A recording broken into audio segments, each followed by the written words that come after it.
The revolution will now be televised.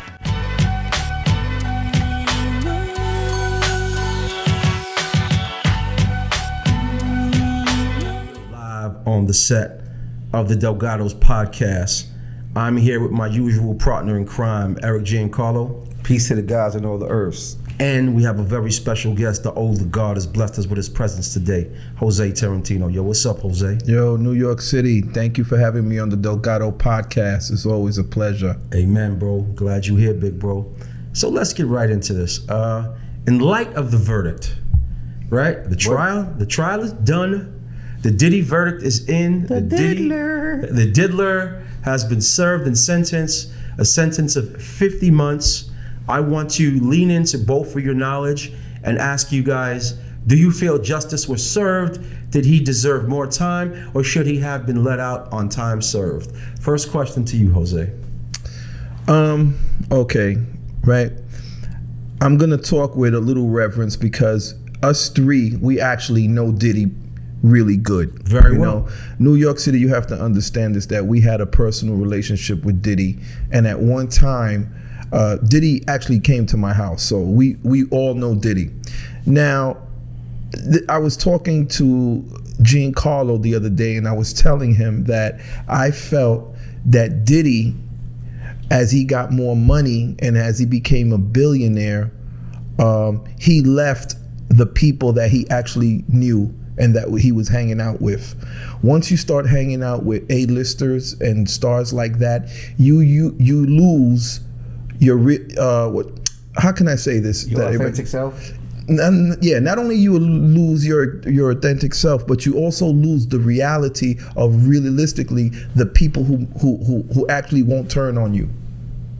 Mm-hmm. You know, so he actually knows all. So he lost his core circle of people. He lost his core circle of people. Did Ashton Kutcher write a letter to the judge saying, I talked to this guy? Did Leo DiCaprio write a letter to the judge? Did everybody that he was hanging out with, going over his house, did they write a letter to the judge? On his behalf, is what Did Jay-Z write a letter to the judge and say, hey, I know this guy, his character, he made a mistake, but his character is good? Jay-Z's a day two. He's not a day one, but he's a day two. They know each other for many, many years. No, I know that, but even though if I'm a day two and I know that what I write could help you, I would help you. Because you're looking at, you're at the end of the road. They're trying to give you 11 years, 20 years. They're trying to take your empire. I'm going to try to help you so you could get out of that situation. Now, on the flip side, they only gave Diddy 50 months. Us coming from the hood, when you have a 50-month sentence, that's nothing.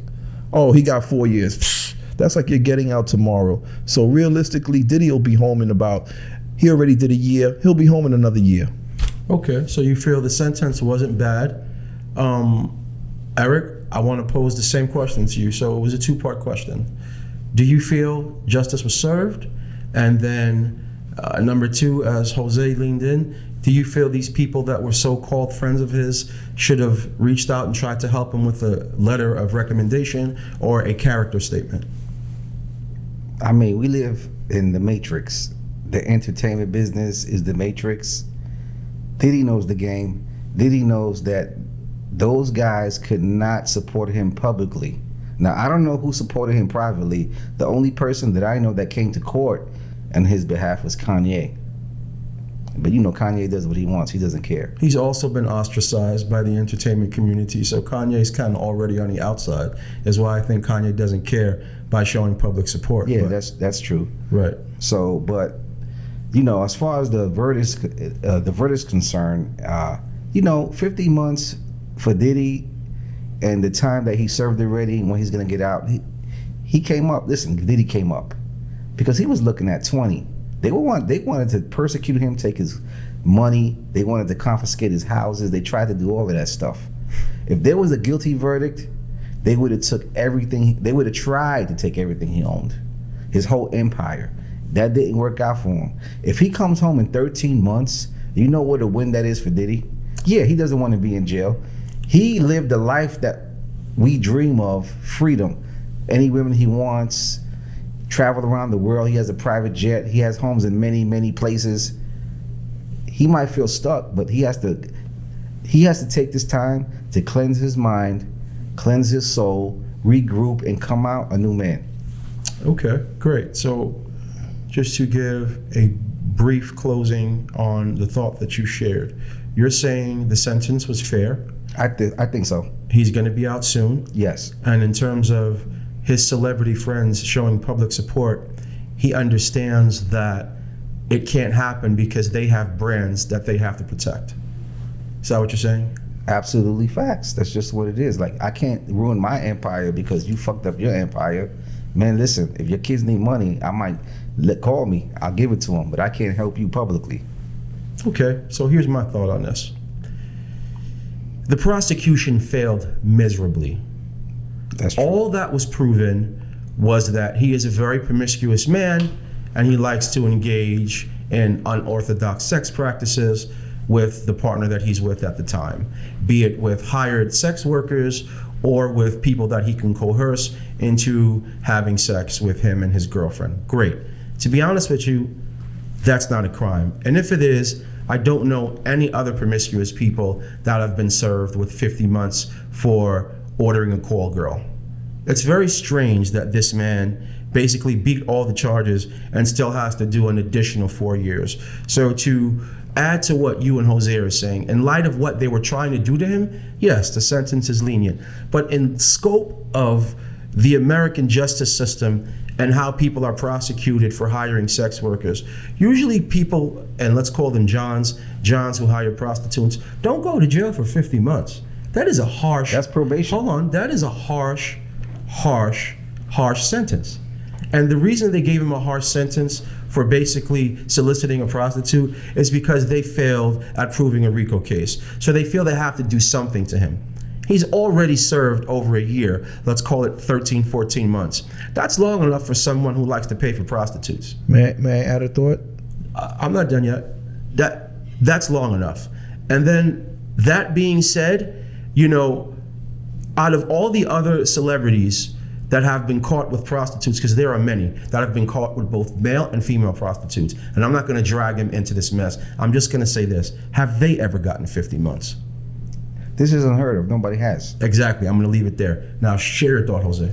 You know, Diddy has a long history in New York. You know, the rest of the world, you know, when you look at New York is it's a whole separate entity, okay? We're going to call this Gotham City. And let's call Diddy the Joker. He's been getting away with a lot of things. I mean, not that he's been found guilty on nothing, but you remember the shooting in at Club New York, right? And you remember the situation with when he threw the party at City College, and we don't have to mention what happened. We all know what happened. So the people that are in charge of New York, they wanted to get him for those things. So they couldn't get him for those things, so they took advantage of this. Because you're right, I agree with you 100%. He did not deserve the 50 months. You know so what I'm he's saying? paying for past crimes. He's paying for past crimes, exactly. He's paying for his, because the powers that be of New York City been wanting to get Diddy. They wanted to get him. They wanted to get him so bad for that shooting at Club New York, but they couldn't pin him with the gun. If you remember, the security guard, the bodyguard, the driver that was driving the car, Diddy, allegedly gave him money to take the charge for that. Like I said, I mean, you made some valid points. I believe what you're saying has truth to it. But, there's no other person who's paid for a prostitute that is serving 50 months in prison. There's no, you know how many LA celebrities get pulled over with transvestites in the car or prostitutes in their room with cocaine in their pocket? Diddy's in jail for nothing. He's in jail for absolutely nothing. You can't hold me accountable for things that I beat years ago. And that's basically what they're doing. And to be honest, it's just wrong. Diddy, we hope to see you soon back on the street. On a different note, let's switch gears a little bit. If you think about what is taking place right now, right, in the culture, if you think about the way that social media has basically changed the way that we interact with each other and just the way we are I feel like people are sharing more than they've ever shared before. Right? We've never lived in a time like this where people share so much of themselves. If you're in Vegas, people will post a picture, I'm in Vegas, or anywhere that they're traveling to, any meal that they're eating, anything that they're doing. Do you feel as a result of that, from a cultural standpoint, people have changed and nothing is private and people don't have any privacy anymore? Like they have no concept of what it means to be personal and private. How do you feel about that, Jose? You know what? I personally hate sharing my relationships on social media and some type of family, situations. I don't mind when people post their kids or, oh yeah, but I like to keep my family life and my personal relationships private. Okay, if I'm at a party or Sweet 16 and I want to say, oh, this is my son's birthday or my daughter's outing, graduation, that's cool. But every little thing on social media, I think that really hurts the world, especially with relationships. I've actually seen people argue because, oh, you know what, you don't post me, or you took a picture with that girl, I don't like her. I feel like we're out of hand. We're out of hand with social media. You have to control yourself. My bad. You're right. You're right, because I've heard that before. Listen, it happens to me. Sometimes you might take an innocent picture with someone, and all of a sudden your girlfriend will call you, or the person that you're dealing with will say, "Hey, what are you doing taking a picture with that girl?" Or what are you doing? Even guys, your girl might take a picture with a guy, and guys get jealous. Yo, who's that dude? I don't like that dude. Although they might be just, oh, that's what you're doing now? Like, huh? Right. How do you feel about it, Eric? Man, listen, social media, listen, you know what it is? Fame evolved to something different than what fame is. Explain that. Well, fame used to be you had to be talented at something. So talented, what I mean by talent means, okay, you sang good, you played basketball, you're a boxer, you're an athlete, or you're an actor, talented at something, right? You were famous. Even if you were a famous newscaster, you were talented at talking about the news. They were famous during the time when they were on TV. So what I mean by fame is now fame has changed with social media. Now you can get famous. This guy juggles turtles. He knows how to juggle 3 turtles. Showing your breast. Have you seen the turtle dance? Look, David juggles fucking turtles. Right. So now you can listen. Hold on. Let me finish. Now you can show your breast, show your ass. You can talk about the dumbest things. You could be famous for playing video games and doing things in video. Like, you could be famous doing absolutely has nothing to do with talent. You just get popular. Right? So this is why people are chasing mediocrity. They're chasing it. They're like, okay. Right. At a high level. At a high level. Right. Like, I don't have to be this, I don't have to be talented, but I'm pretty, I got this, I could do this. Right? Or I'm good at video games. I know I could be famous. Nigga, at what? My kids play video games at home. Nobody knows. Who cares? You get what I'm saying? This is why social media is a gift and a curse. Man, I agree. The gift and the curse thing. Think about it like this, right? Before, if you were eating a steak at Ruth Chris, no one knew about it. You didn't take a picture of the steak, and you didn't. Right. Think about this shit. Right. People literally take pictures of food. Which I do. I get in front. I don't do that. This is just my thing.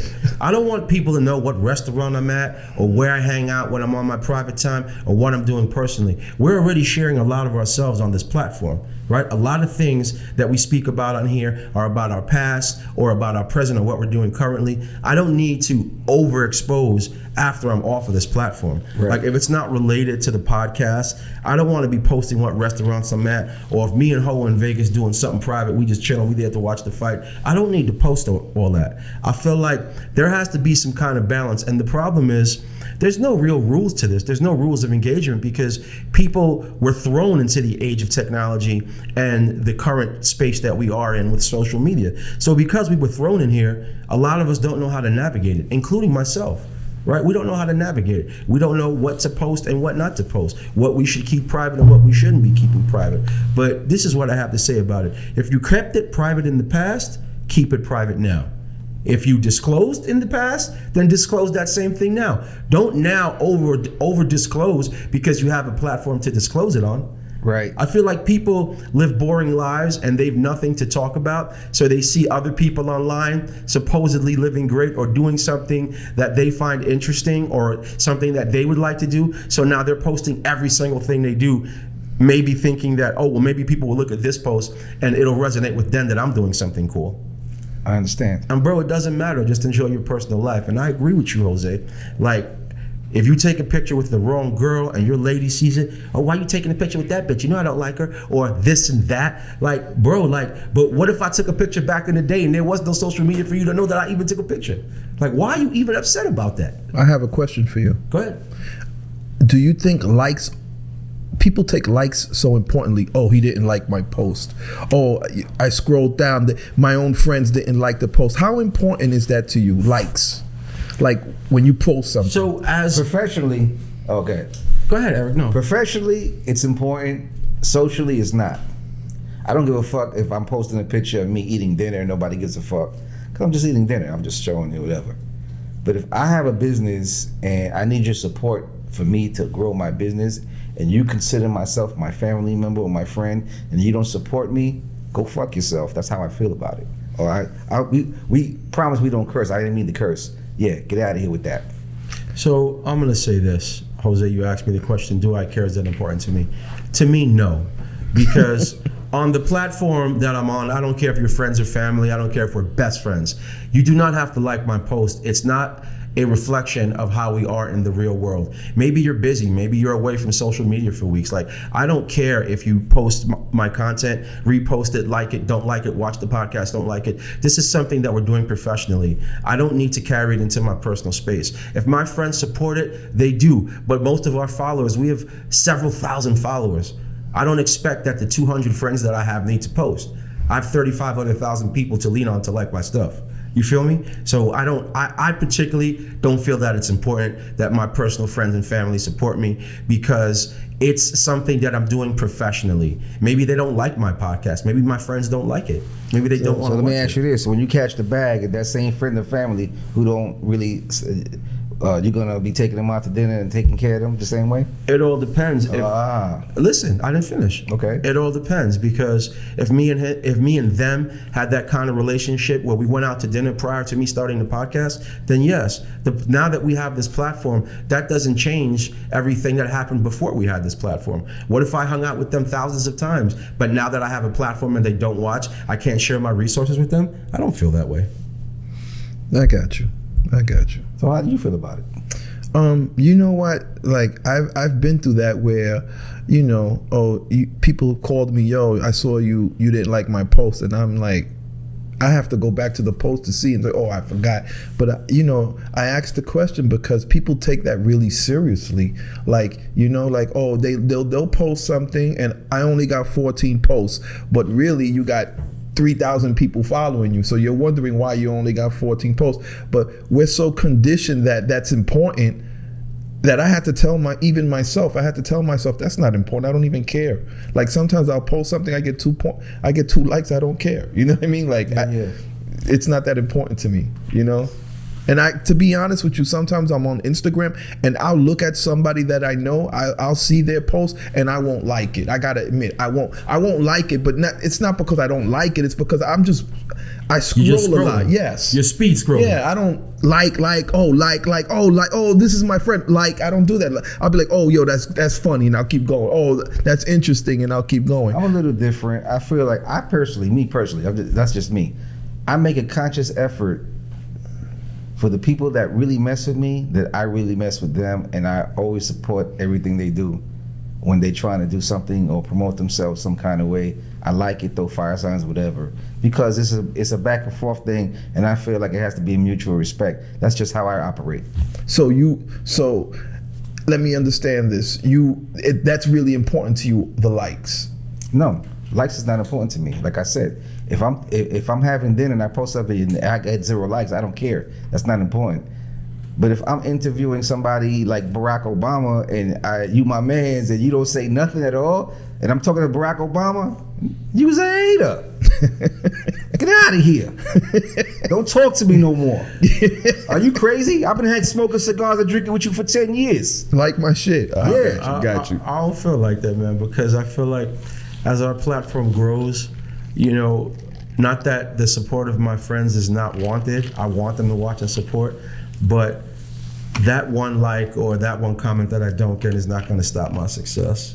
I'm going to the top, nigga. Whether you like my post or not, it doesn't even matter to me. It matters so little to me. It doesn't even matter, bro. To keep it real with you. Okay. That's crazy. That's crazy. Hey, I wanted to ask you guys something, if I can. You know, we're Puerto Rican, right? But we're also black. How do you feel about Bad Bunny doing the NFL? I want him to go first on this. I want to know Eric's opinion. Man, listen, man. I'm gonna be honest, right? And I don't want Hispanic, so-called Hispanics and so-called Spanish-speaking people to Latinos to get mad at me. I'm not a Bad Bunny fan. I don't know any records. I don't listen to his music. But I love the fact that he's doing the Super Bowl. I actually more than love it. It's amazing for the culture.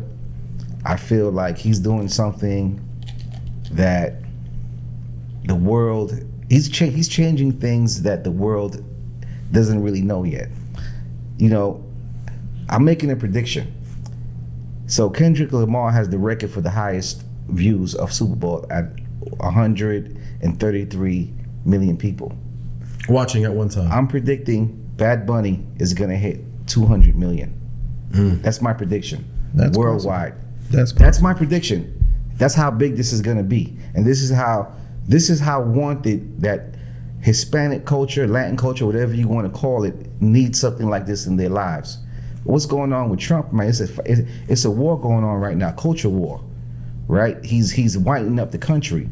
I'm not getting political. I'm just saying this is what's just happening. He's whitewashing the country. He's whitewashing the country, right? So these people want to be heard. Bad Bunny is the voice for everybody who's getting deported right now, and just anybody who's marginalized. That's what I feel. That's why that is going to be such a big show. Okay, here's my take on it.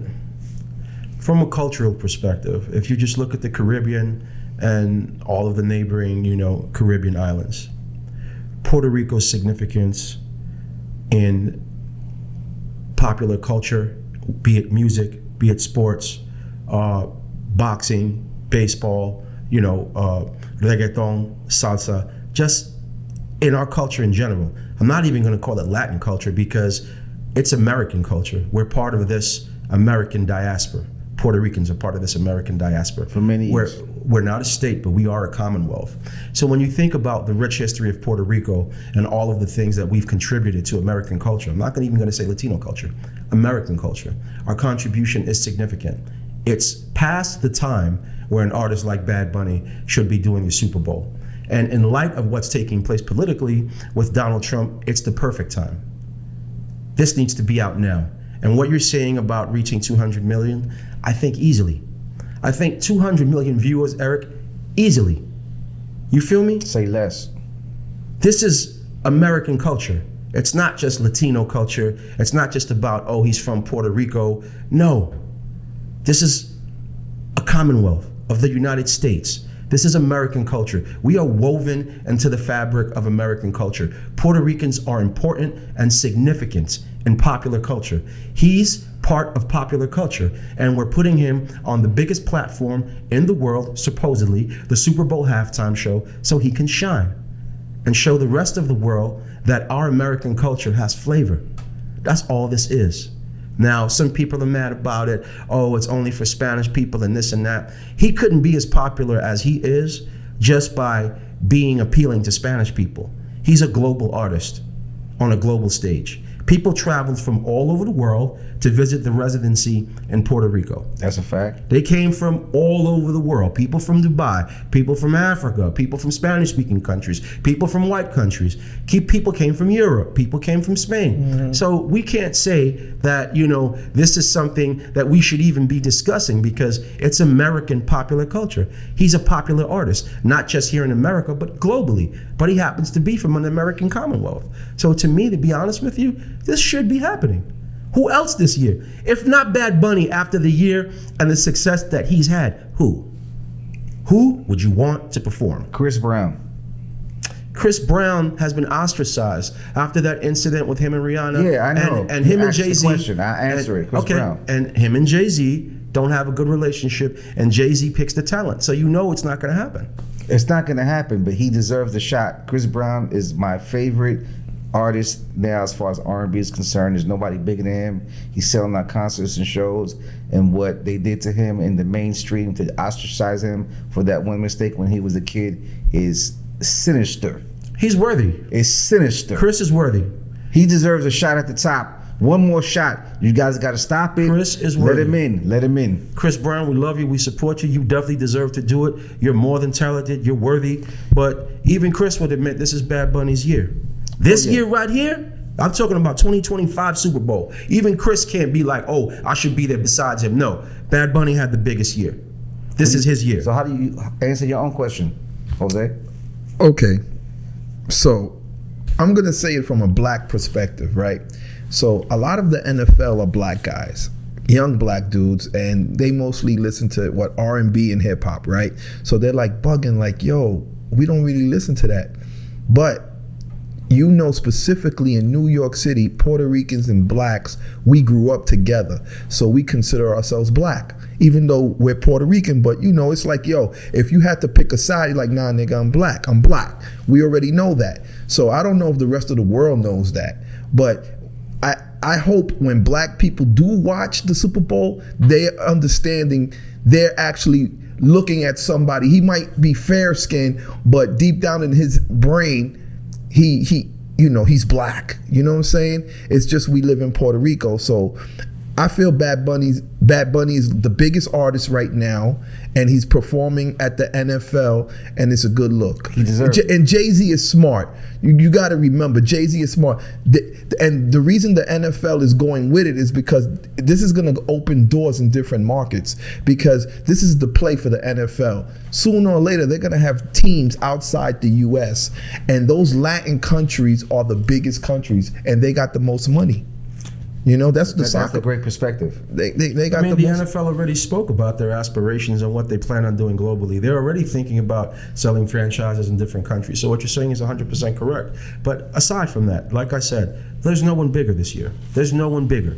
We could have debates about artists all night long. This particular year, 2025, musically, from an artist's standpoint, no one's had a bigger year than Bunny. This is Bunny's year. It's his time. Everybody gets their turn. This is his time. And shout out to Puerto Ricans. I don't want Dominicans, Colombians, and the rest of you cats getting mad. There ain't no beef. We all cousins. We all get along. But we all, listen, we the top dogs. We just are. There's nothing else to say. We top dogs. We got Mark Anthony, J-Lo, what's this guy's name? What's this other guy's name? Maxwell. Who else? Basquiat, half Puerto Rican, half Haitian. Come on, stop playing. We top dogs. Huh? Carmelo Anthony. Come on, man. We tired. We tired. Go ahead, Dave. And we got Bruno Mars. Come on, stop it. Stop it. Who's done the Super Bowl twice? Hold on. Isn't Bruno Mars Hawaiian? His father's 100% Puerto Rican. Oh, okay, cool. Got you. He All was right. born in Hawaii. All right. So we're gonna bring Bruno Mars Come on, in. man. I got you. We're talking bloodline. We're talking bloodline, not landmass. We're talking bloodline, not landmass. Got you. Okay. Got you. All right. Okay, say less, man. So I don't know if you guys have been paying attention to this, and this is something that, you know, comes across my feed. It's not that I necessarily even care about it. Nicki Minaj has been going off now, I would say. Nicki Minaj has been going off now on a host of celebrities, Jigga included, and many others under that included. Do you feel there's any form of validity to anything that Nicki says about any of these celebrities, or is she just crazy and flying off the handle? I'll go with you first, Jose. Okay, Nicki Minaj, I support her because she's from New York, right?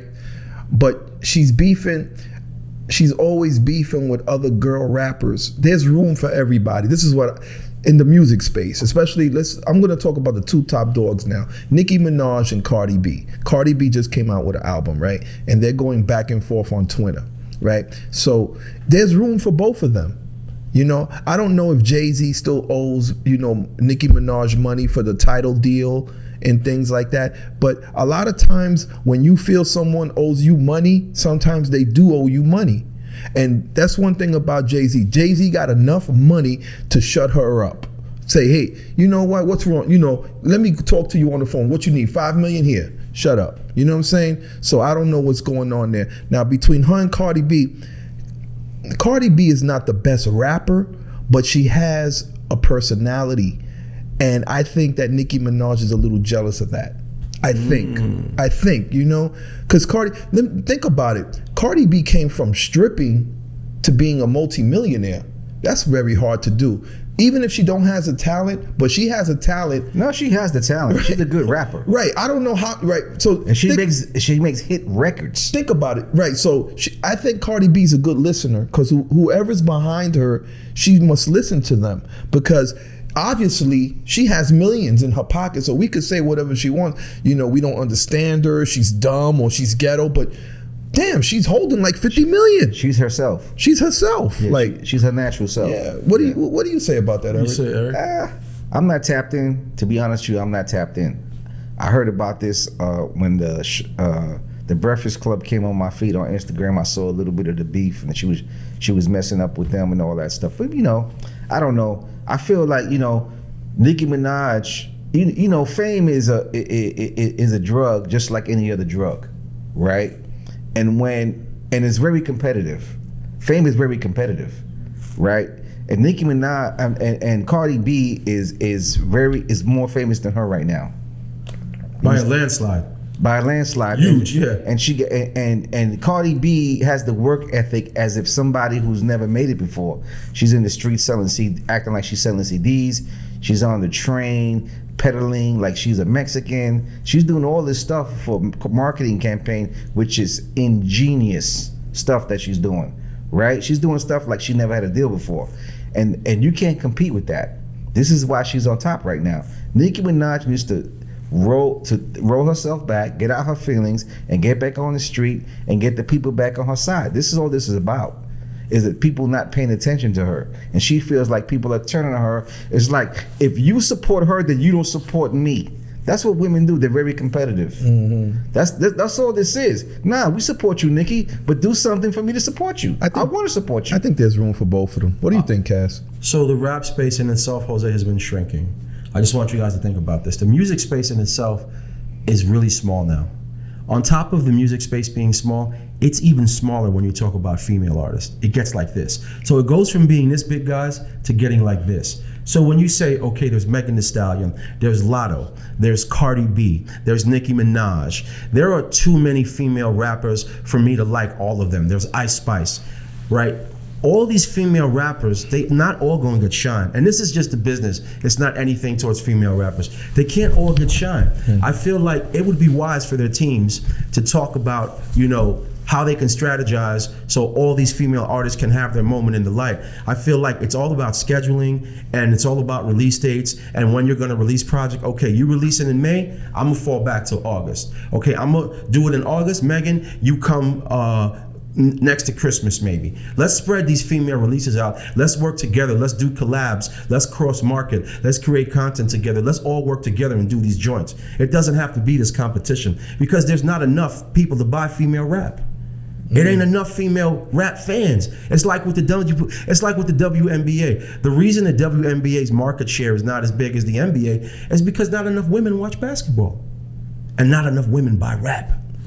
So all these artists can't be in the spotlight at the same time because we don't have the bandwidth, right, to absorb all this content from 20 different female rappers. I don't think the space is that big. The space is not big enough. And them being in the business, especially Nicki, you being in the business, as long as you've been in the business, working with Manny, and you have a lot of experience, you already know. You got to come out when it's time for you. Let Cardi have her moment. Fall back a couple of months, then drop your new project. That's how this has to work now. It's not enough room for me to like you and her at the same time. Plus, you're not even going to get played at the same time. Right? These platforms that are playing music and that are streaming music, they're not promoting both these artists at the same time. It's just not how it goes. It doesn't make sense for the DSPs. The machine picks a side. Of course they do. Right, the machine. Like they picked a side with Kendrick and Drake. They picked Kendrick at the time. Of course they picked Kendrick, and Kendrick's streaming numbers went through the roof. And this is how the business. But Drake's Nicki, making a comeback though. see, but Nicki knows this. Nicki's super experienced, right? She's super experienced. I know people on her team. She's a very experienced artist. She's well known in this industry, and she's had a tremendous run, and I don't think her time is over. I just think Nicki has to be more strategic and smarter because she's technically the more experienced artist. You're the more experienced artist, Nicki. There's nothing for you to be upset about. Fall back, and when it's time for you to drop some new hot shit, drop that hot shit. There you go. There you go. There you go. There you go. So now I'm gonna go here, and you guys tap in. We watched this Canelo Crawford fight. Crawford did his thing. He did his numbers. To me, it wasn't even close. Maybe Canelo won 3-4 rounds. Crawford feels like he's at the end of his career. I don't know if we look at Canelo the same way. In that particular space and that particular weight class, do you think Canelo can come back and continue to dominate, or he's been exposed by Crawford and now other boxers are going to expose him? I feel Canelo had a very illustrious career. I feel he doesn't really have nothing to prove. Plus, he has all the money in the world. I think right now, if he retires today, I feel he retired on top. Even though he took this L. There's nothing wrong with taking an L to another champion. Okay. Because even Crawford knows it wasn't a walk in the park. It wasn't like, you knocked him out the first round, And Canelo could have won that fight if he would have got a lucky punch in, you know what I mean? So I feel that if he retires today, he retired on top, and he should just let it go, because a lot of boxers, if they keep on fighting, they get, what's that disease that they get, and they keep stuttering and they can't remember? Punch drunk. Yeah, they get punch drunk, and you don't want to be like that. So they get CTS. Listen, man, dude got like 300 million, and that's it. Walking to the sun. So what you're saying is there's no shame in taking an L to another great fighter. There's no shame in that. There you go. So I feel that he should retire. Everything is good. He's already a legend. People respect him. What are your thoughts on this? I didn't feel he lost as bad as people say he lost. Even though he did lose the majority of the rounds, I felt he was competitive at times, and he just couldn't figure out Crawford's movements, because Canelo doesn't really have great footwork. He doesn't. So it was the movement that he couldn't figure out. But either way, I think he can come back with other fighters if he wants to put himself through that rigorous thing, or he can go the Mayweather route and fight, a bunch of bums for more money than what he's making now, because he's Canelo and he's a world artist. He's a world-class champion. That's what I would transition. I wouldn't fight. I would fight what's those two guys? The Jake brothers. I would fight with the Jake brothers and do money like that's what I would do. The Jake brothers. Oh Jake, man. Yeah. Like those guys are making millions of dollars, and they both bums as boxing. But I think Jake is fighting. What's that guy? The new guy, the little guy. Gervonta Davis. Yeah, Gervonta Davis is actually my favorite fighter right now, right? But I think he checked out a long time ago mentally, and he doesn't want to really box no more. And I feel like he just wants to get money to get out the game. I don't think he's ever going to come back to box anybody regular. I really don't. Jay has a boxing podcast, and me and Jay had a conversation about this not too long ago. And I don't like exhibition fights. I don't care how entertaining they are. It's turning into the WWF, man. Boxing is turning into the WWF. It's too much already. I don't need to see the Paul brothers fight no professional fighters. I don't need to see no professional fighters fight the Paul brothers. I want boxers to fight boxers, and I want content creators to fight content creators. Come on, man. Like, let's clean the sport back up. The sport needs to be cleaned back up. I don't want to see Tyson fight Mayweather. I don't care about that kind of stuff. It's bad for the sport. We're ruining what was a blood sport. We're turning into damn near like a cartoon. I don't need to see these fights. I have something to say. Yeah, go ahead. I agree with you. I don't want to see that stuff either. But this is what I have to say. Like, I feel like they have a right to put the show on, and we shouldn't support it. Because if we don't support it, then they wouldn't do it anymore. That's all it is, really. Like, everybody could try to do anything they want to do. But if they don't have support, if it's not successful and they lost money, man, we can't do this no more. It ain't working. We got to do something else. Then we have to get back to the real basics. So like we have to not tune in when it happens. Yeah, I Even don't. Even if it's on Netflix for free, don't turn Netflix on that day, because that means that you clicked on it and they're gonna get the like. Yeah. They're gonna get the stream. Yeah, we have to not support stuff that we feel is ruining something that we actually treasure. It's ruining the culture. Absolutely. We need to be entertained. Hey, you know what? You mentioned Mike Tyson. Can I tell a quick Mike Tyson story? Yeah. Please do. Oh, Please do. this is hilarious. Well, I don't know if you noticed, but I'm talking about Mike Tyson when he was like the #1 champion in the early 90s and the 80s, right? And he used to always go to Bentleys. But I used to, listen to me, this is facts when I tell you this. I've seen Mike Tyson diss people, I mean, crazy outside of Bentleys. So, for instance, if you go up to Mike Tyson and you say, "Can I have your autograph?" He would be like, "Get away from me, you fat bitch." He would say things like that, and the people around him would crack up, and I would crack up too. But I seen him do that. Like, "Yo, what's up, Mike? Yo, what's up, Mike? Yo, get away with me, you cornball. I don't know you." I've seen him do it. So one time I was in Bentley's, right? And I was on the side, and Mike Tyson came in, right? Right. No, well, Mike Tyson was already there, but there was a lot of guys there. Okay. And the guys that were there was Can Do, Jesus, Miguel Navarro, and us, and we the big timers. the big timers of the time. So when I walked in Bentley's, I said hi to everybody. "Yo, what's up, man? What's up, man? What's up?" Shook everybody's hand. But I saw Mike in the middle, and I didn't say nothing to him. And I skipped him, and I just went around him. So after I did that, he looks at me. He looks at me. He goes, yo, what's up, man? You ain't say what's up to me. Yo, what's up, man? Come on, man. What's going on? I said, "Oh, yo, what's up, Mike?" So I gave Mike a hand. But see, that just goes to show you he was crazy. Because if I would have said what's up to him, he would have said, yo, get the fuck out of here. So I knew that. I used to see that, so I avoided him. Right. That's a funny Mike Tyson That's story. called reverse psychology. Yeah, that's a that funny was crazy. That's a good story. Yeah, that's a That crazy is a story. really cool Mike That's a Tyson crazy story. So if Mike Tyson ever sees that podcast, he's gonna know, oh, yo, he's telling the truth, because I used to always go to Bentley's and diss people. Now I ask you guys this, and this is a conversation that me, Jose, and my brother Eric have off the camera all the time. We're gonna talk about it on the camera for a little bit. In the past 12 to 18 months, there have been a lot of rap projects from rap veterans like Nas, Slick Rick, Ghostface, Raekwon, LL Cool J. A lot of older artists have dropped projects.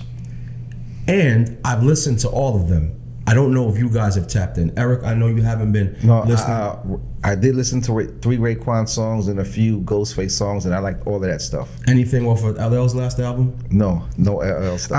I downloaded LL's last album. Yes. Anything off of Nas's 2 last albums, guys? Yeah, I'm a Nas fan. Not me. I'm a Nas fan. I'm a Nas fan, but I haven't listened to it. Nothing off Nas's recent projects? No. I have to say, honestly, Ghostface and LL Cool J, I did listen to those 2 albums. Okay, Jose, I'm glad you said that. Let's talk about LL's project first. What do you feel about it? On a scale of 1 to 10, give it a number. Okay, I'm gonna keep it 100. I liked, on that album, I really liked like 4 songs. Like I really listened to the 4, not the whole album, but I feel LL, He still can rap. he still could rap. The production was dope. It was done by Q-Tip. The music was good, and he's an older artist. I respect him. And for him to come out now at this age and still Be that relevant in that music, LL's, His project was solid. He was fly, yeah. His project was solid, Okay, Now you mentioned Ghost's album. Did you like Ghost's album as well? Ghost is always on point. I like a lot of Ghostface records on his new album. He's sharp. His sword is sharp. Now, I don't know if his time came or passed, because, a lot of I guess his core fans will continue to buy Ghostface records. But as far as new kids, I don't think the kids could resonate, with his style, because he's a real rapper. And these kids don't like real rap. They like, whatever, Little Baby and stuff like that. Glitchy stuff. Yeah, the glitchy stuff. Yeah, he don't do that. Okay, Eric. Now, you share with me, big bro. Out of the projects that you did listen to, the new music that you have heard, who do you like? Who didn't you like? Well, I like Raekwon and Ghost because they don't deviate from what they do best. They always got mad lyrics, dope beats, and the style, the way they rap. It takes me back to the time when they first came out or when they were first doing stuff. I feel like a nostalgic sound when I hear them. This is why I still listen to them. And Nas, I like Nas, one of my favorite rappers of all time. But I don't listen to his new stuff because I don't know, it just doesn't resonate with me. Okay. So I've listened to all these projects, and I want to give some flowers. I'm gonna start with the GOAT. LL, your body of work before this album, incredible, right? Unmatched. Your contribution to the culture, you were king in this game. Definitely in conversation for top rapper, 1 or number 2, well, however people want to place you. I'm gonna say this, your album, fire. Fire. I don't know why you didn't get the streams or why the radio didn't play it, why these stations are not supporting you. One of the best albums, artist, young or old, that I've heard in a very long time. Flowers for LL. I'm gonna move on from there. Let's talk about Ray and Ghost. 2 solid albums. I think you guys didn't plan it appropriately. Ghost and Ray, y'all guys came out too close to each other. There was no reason for you guys to drop in the same month and a half. I don't know if you guys discussed it or both albums were done and you had already planned the rollout. I don't need to hear Raekwon project and the Ghost project back to back. Y'all niggas gotta work together more and let one of y'all niggas breathe. If my brother's about to do something, I'm not about to drop a project the same day my brother dropping some shit. That's my brother. I want him to have his 90-day bandwidth where everybody just thinking and talking about him. Both projects are great. I feel like they both outshined each other. They both overshadowed each other. The release dates were too close, bro. Well, and that's for y'all niggas to chop it up and discuss, because y'all both from the woo. I don't understand how we not talking enough to be like, yo, I'm dropping my shit in August. Why don't you push your shit back to November? One of us got to be humble enough to be like, you know what, you right. Well, maybe that was the plan. Maybe since because don't they have records together, albums together? So maybe that was the plan that, yo, it doesn't matter because they're going to buy me. Because a Wu fan is going to buy Ghost and they're going to buy Raekwon. So it didn't happen like that. The sales are not there for either album. Either album is not performing like that if you just look at the numbers. And I don't think the bandwidth is there for me to listen to the same kind of records on 2 niggas. They both kind of have the same kind of production, the same vibe, and they have records together and shit. So it's like, I feel like, you know, as we get older and the space gets smaller for rappers in general, especially rappers from that era, I feel like people have to be more strategic about how they release the music, especially if they're from the same camp. Let me ask you this question. Go ahead. Okay, so in record sales in general, nobody's really selling a bunch of music streams. I mean, as far as in that era, I mean, I don't mean like the new cats now, they're selling millions. Maybe this is a strategic thing that they do together so they can go on tour and make money on tour, because that's where the money is, okay. Right? So they came out, oh, your album's 2 months behind or a month and a half behind mine. All right, you shine, I shine a little bit, and then we go on tour together and we're gonna get, you know, everybody gets 50,000 a show, 100,000 a show, whatever. Maybe that's the plan. I feel that. They're gonna make that kind of money, not really the album sales, because nobody's selling albums. Yeah, I was just responding to what Jose said about sales, but I'm not talking about albums. I'm just talking in terms of notoriety. Like, I don't feel we both need to drop the same exact kind of music at the same time. That's just me. But I don't want to get stuck on Ray and Ghost. I want to keep moving. I have a very important question for you, just for 1 second. Go ahead. Do you feel once a rapper gets a certain age, and this is a very serious question, should they retire? Let him finish. Yeah. I don't want to address a new question until I'm done with this one. The other artists in this space who drop albums, Nas. All your projects are solid. I don't feel like any one of them stand out to me. The last 3 albums you drop, and let's go as far back as King's Disease 1 and 2. Those were good projects too, but I just feel like, you know, you are building up the catalog. Your music is always good. It's always credible. I like it. I'm a diehard Nas fan. I just feel like, you know, there's no standout records on either one of those albums, right? As opposed to your classic albums, which have 5 or 6 standout songs on each album. So if I was to give you some insight, and this is some shit where you listen to and be like, oh, who's this nigga? I don't even know this nigga. I'm a nigga who know music, nigga. I'm a purist in this culture. My opinion is important, so you better tap in and hear this. You need some standout singles, bro. You need to get back with Premier. You need to get back with the people who made your hits for you. Get back with Q-Tip. Let's get some Pete Rock joints. Let's get some classic Nas joints. Then let's move on from Nas. You get 4 demerits for 4 N-words. You said fuck 65 times this episode. 65 times. All right, so give me how many demerits I get. You know what I'm saying? So now we talk about like, you know, all the other people in that age space. The Slick Rick album. Slick Rick, your album is solid. I thought the Idris Elba collaboration was strange for me. I didn't even know you guys were friends. But goes to show you, y'all put together a very solid album. I love that Slick Rick album. How you like that Slick Rick album, Jose? It was cool. I like I said good 4 solid songs out of that album. Nice. Yeah. Did you have a chance to listen to some Slick Rick joints, Eric? I haven't. I actually downloaded it. I haven't. I didn't know he came out with an album until you told me he did. And it's fire. I ain't gonna lie. I For told you I Slick- tapped out of hip hop a long time ago. Yeah. Yeah. And for Slick to be from the era that he's from the golden era of hip hop. Slick, you did a phenomenal job. I love that project. This new Mobb Deep album, I love it. I love it, bro. Havoc, bro. You represent a prodigy. He'd be very proud of you. He's looking down from heaven right now like, yo, you did a great job, Brody. I ain't gonna lie.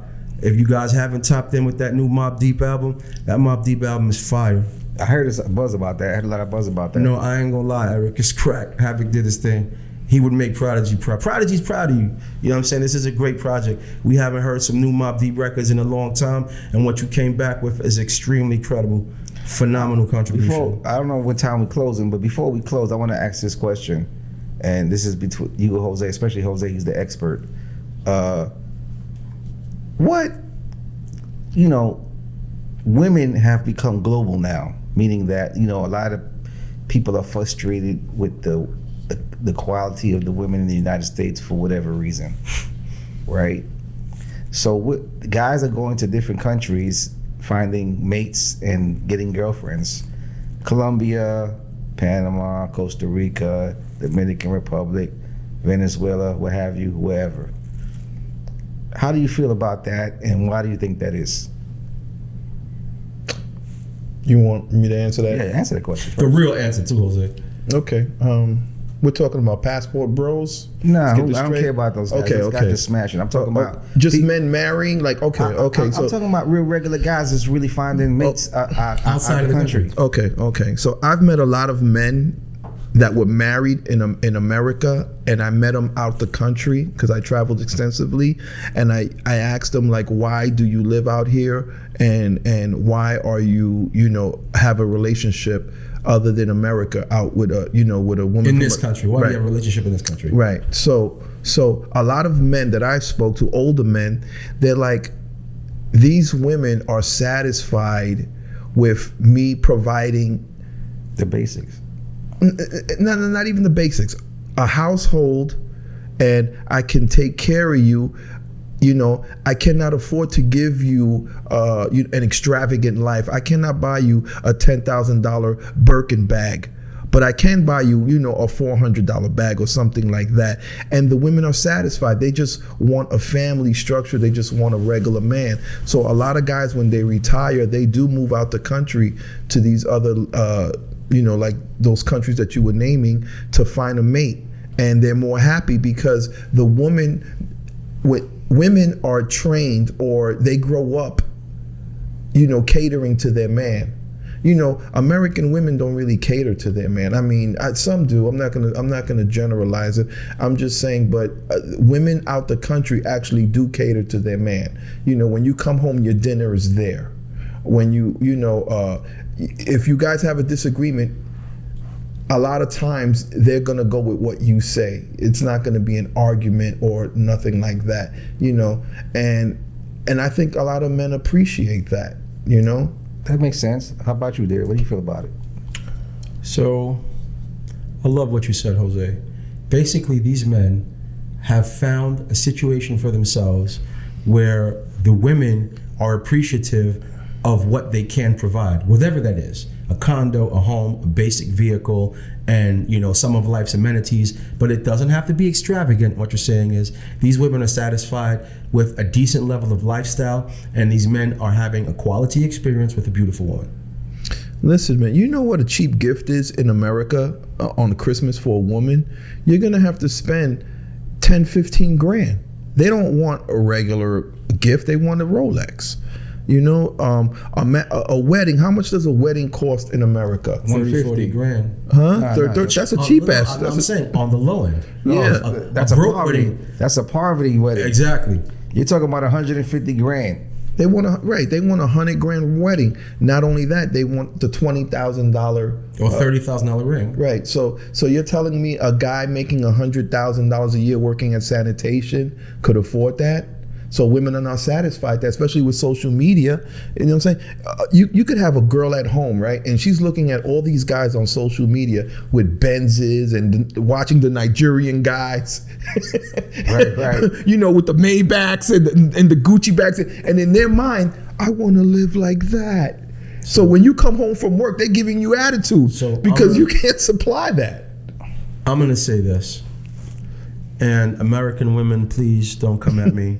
I'm going to get some of the greatest hate comments on TikTok that I've ever gotten. Because me and my brother Eric, what people don't know is we get assassinated on TikTok. And anytime we say anything about women, they're prepared to kill us. No problem, Eric. Just get prepared, all right? Because we may potentially be killed because I just of this. posed the question. Now this.